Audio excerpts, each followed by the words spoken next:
Right now, Pittsburgh's best sports show is about to begin. Call us or tweet us. We've got things to talk about on the Ireland Contracting Nightly Sports Call. Thank you, Ken, and welcome everybody to the Ireland Contracting Nightly Sports Call. I'm your host, Josh Taylor.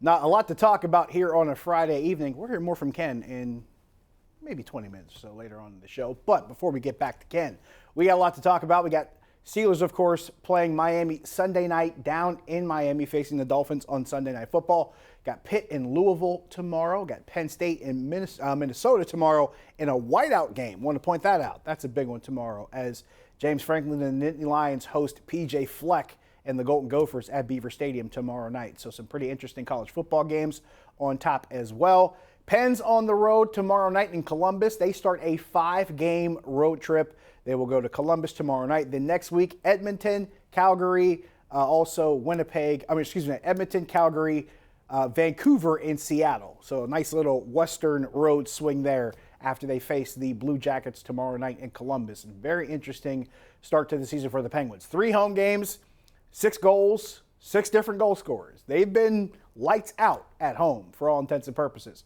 On the road, they go, of course, to Montreal. They lose that road game in Montreal in overtime, but they are collecting points as they go along, and it's a great way to start the season. Sidney Crosby talked about it. He said, those points matter late in the season as much as they do early in the season, so you want to try to stack up as many as you can.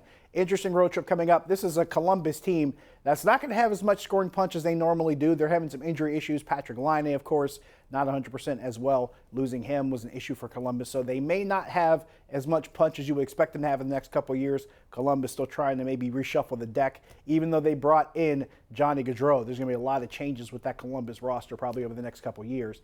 After that, the 4-game swing we talked about out west, and that's something that they do every year, and every team pretty much ends up doing it. When you're coming from this side of the country, you're going to go out west and do that whole week out there. So if you're watching some games next week, make sure you got the coffee on. You're going to be up late. 412-575-2600 is the number on the Borders and Borders hotline. Also, shoot me a tweet at Josh Taylor HD. Want to get your thoughts on Steelers and Dolphins, what it's going to take for the Steelers to win this one. We saw what it took to beat Tampa, a strong effort from the defense, despite having more than half of their starters missing in that game. Also, we saw some scoring from the offense that hadn't been there before. They scored their first touchdown drive in the first quarter last week against Tampa. That was their first all season.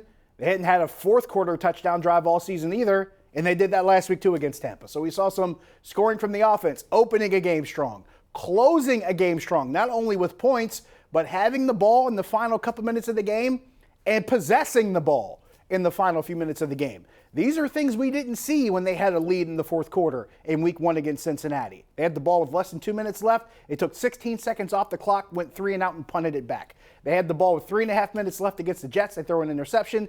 Jets drive the length of the field, and they score the game-winning touchdown. This week, not the same thing as far as, I should say, last week against Tampa Bay. This time around, they actually held the ball. They possessed it. They got first downs, and this is after being set behind the sticks, a couple 3rd and longs. Mitch Trubisky delivers a Chase Claypool. He comes up big twice on that drive.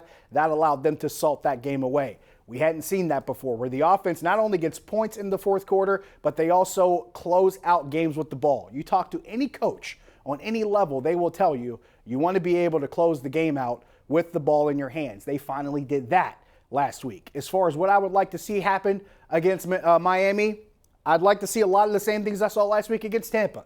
Playing really solid defense, closing the game out strong. More importantly, I think this is a really important thing to point out too.